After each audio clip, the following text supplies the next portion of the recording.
Le musée se trouve dans l'ancien bâtiment où Audemars Piguet était fondé en 1875.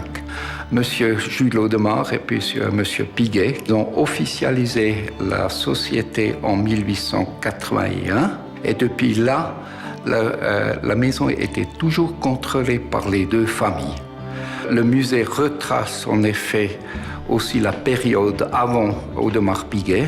Dans le musée même, vous avez depuis 1740 environ jusqu'à aujourd'hui, vous avez des témoins de l'époque. Alors ça retrace 250 ans de l'histoire de l'horlogerie.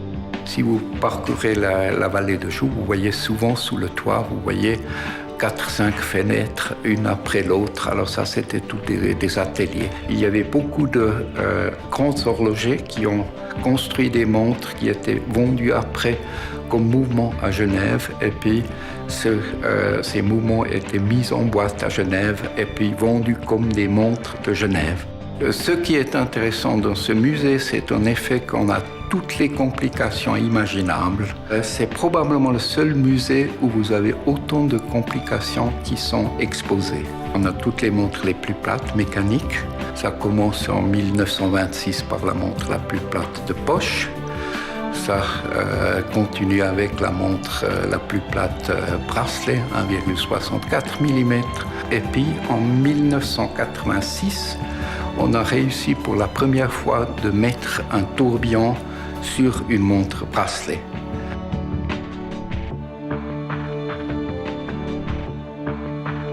Dans la salle Royal Oak, vous trouvez de 1972 jusqu'à aujourd'hui toutes les dérivés de la première Royal Oak. On a pris l'acier et on a fait la même chose qu'on faisait avec l'or. On a fait de l'acier un métal noble.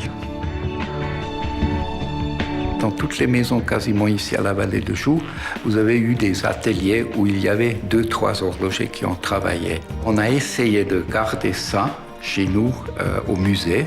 On a un atelier où il y a actuellement un horloger qui fabrique la contre-complication.